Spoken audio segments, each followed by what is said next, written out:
நம்ம கிருஷ்ணகிரி இன்னல்ல பட்ஜெட் ஃப்ரெண்ட்லியா ஒரு லக்ஸுரியஸான வால் தேடிங்களா? இந்த வீடியோ உங்களுக்கு தான் மறக்காம சேவ் பண்ணிக்கோங்க. நம்ம கிருஷ்ணகிரியிலே கூகுள்ல நிறைய ரேட்டிங் வச்சிருக்க ஒரே ஹோட்டல் இந்த ஒரு ஹோட்டல் தான். நம்ம கிருஷ்ணகிரி மார்க்கெட் ரோட்ல இருக்கிற இந்த ஒரு வேலர் இன்டர்நேஷனல் ஹோட்டல் தாங்க.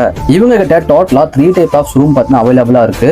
ரூம்ஸ் எல்லாம் பார்க்கறதுக்கு ரொம்பவே சூப்பரா இருக்கு. ஸ்டார்டிங் பிரைஸ் ஜஸ்ட் 1700 மட்டும் தாங்க. மார்னிங் 7 o'clock இருந்து நைட் பார்த்தீங்கன்னா 11 o'clock வரைக்கும் ரூம் சர்வீஸ் அண்ட் ஃபுட்ஸ் பார்த்தீங்கன்னா அவைலபிளா இருக்கு. இவங்க கிட்ட ஹாலுமே அவைலபிளா இருக்கு. நீங்க பார்ட்டி ஹாலாவும் யூஸ் பண்ணிக்கலாம், பர்த்டே பார்ட்டிக்கும் யூஸ் பண்ணிக்கலாம், ஏன் ஆஃபீஸ் மீட்டிங் கூட யூஸ் பண்ணிக்கலாங்க. இவங்க கிட்ட 200 பேருக்கு மேல ஃபுட் ஆர்டர் பண்ணினா இவங்க ஃப்ரீயா ஹால் ப்ரொவைட் பண்ணிருக்காங்க. அது மட்டும் இல்லாம ஈவினிங் 4:30 இருந்து 10:30 வரைக்கும் பாத்தீங்கன்னா இவங்க கிட்ட Velan garden south Indian restaurant பாத்தீங்கன்னா ஓப்பன்ல இருக்கும். இந்த ஒரு கார்டன் ரெஸ்டாரண்ட்ல என்ன ஒரு ஸ்பெஷல்னா அவுட்டோர்ல பாத்தீங்கன்னா உங்க தியேட்டர் செட்டப் பண்ணிருப்பாங்க. Live IPL matches, movies, songs சொல்லிட்டு உங்க ஃப்ரெண்ட்ஸ் அண்ட் ஃபேமிலி கூட சேர்ந்து ரொம்ப ஜாலியா என்ஜாய் பண்ணலாங்க. இவங்களோட ரெஸ்டாரண்ட்ல காம்போ ஃபுட்ஸ்னு ஒன்று அவைலபிளா இருக்கு. காம்போஸ்லாம் பார்த்தீங்கன்னா ஜஸ்ட் 120 இருந்து ஸ்டார்ட் ஆயிட்டு இருக்கு. இவங்க கிட்ட 2 வீலருக்கும் 4 வீலருக்கும் பார்க்கிங் ஃபெசிலிட்டியும் அவைலபிளா இருக்குங்க. கிருஷ்ணகிரியோட பெஸ்ட் ரெஸ்டாரண்ட் உங்க ஃப்ரெண்ட்ஸ் அண்ட் ஃபேமிலி கூட போய் என்ஜாய் பண்ணுங்க.